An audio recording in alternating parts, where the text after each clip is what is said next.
Our Nubian Empress, we clicked on you. Hey y'all. Peace, peace. Peace, lovely. How you doing? Oh, well.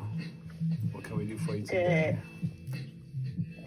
Well, I just had a few questions. One, I've been struggling with trying to understand what's happening with me spiritually. I've been having like more vivid dreams, and I just don't know like how to decipher what's reality and what is a message. So I don't know how you guys can help me with that. To decipher what's reality and what is a message? Yeah. Well, it's a dream, so what do you mean by what's reality? So like sometimes I feel like it's more like I'm like switching through this like astral plane kind of situation. Gotcha. And then yeah. Gotcha. Yeah, well, one, I think people's experiences in those realms are going to be a little different. So, you may have to play with that to see, for one thing, to see like what's a message versus what's not. But messages.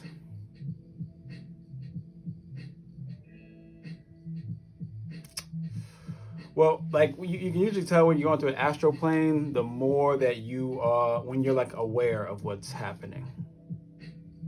Usually. Okay, because it kind of just happened, and there was nothing I did on my part to like make that initiation. It just kind of like happened. I'm going like here, and it's like a revolving door, but it's like different areas. Yeah, if you're like switching, especially if you're switching different realms, then you're definitely astral traveling at that point. If you're in a space that you recognize, then you're at they're like different levels of the astral traveling, right? Sometimes your consciousness is traveling, and sometimes your spiritual body is traveling. Sometimes you're traveling in a different spiritual body. Because we have multiple spiritual bodies, right?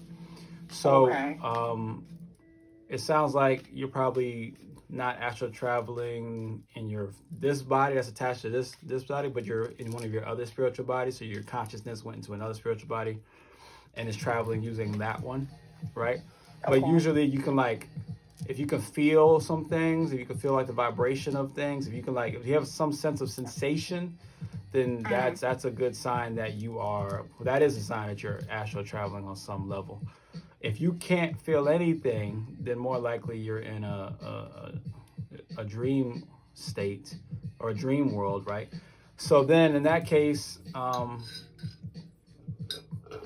but you can receive messages in both planes though, that's the thing. You'll receive messages in the astral plane, but you'll receive more messages in your dreams though. That's because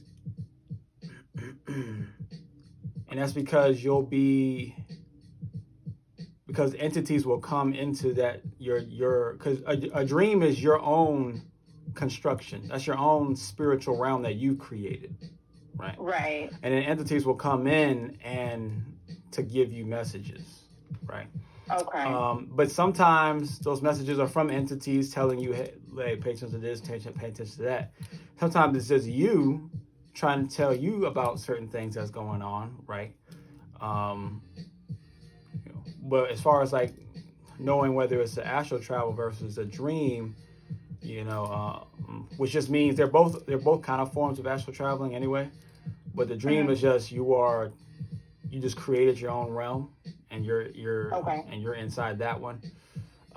Versus when you're astral, the different either conscious astral traveling, which is what you're talking about, or real body astral traveling, you are moving between different realms or parallel universes. Oh, okay. Thank you for that. That was clear. Final thing, Circuit. I don't know much about her, but that's been like consistent for the past month, and it's not something that I even like knew about. It was just I was doing a little meditation, and it was one of the people who showed up at court, basically. You said Set Yeah. The all powerful, Yes. omnipotent. Yeah. Well, Set well, I have a pretty interesting relationship with Set because Set was in charge of, it was in charge of watching over my soul, right? Or like kind of binding my soul, right? And then also assisted me, kind of like guiding me through the process of unbinding my soul, unlocking my soul, right? So, said Carrot, she represents, all power. She's all powerful. So she's, and no one's ever told me whether it was a she or not, but, I just know that it's a she. You probably felt that as well. Yeah. Right? So, have you spoken to her? No, she was there. We never spoke. She has this kind of blank stare. I can't read her at all. Yeah. Yeah, because, she's just there to... she's just kind of observant, pretty much. Right. Nothing, yeah. Right. Well, she waits for individuals to do something, to start making moves, right? And as you make moves, then she'll step in to challenge you and to push you and things like that, right? She's not much of a talker. She's not gonna sit there and guide you through things, hold your hand.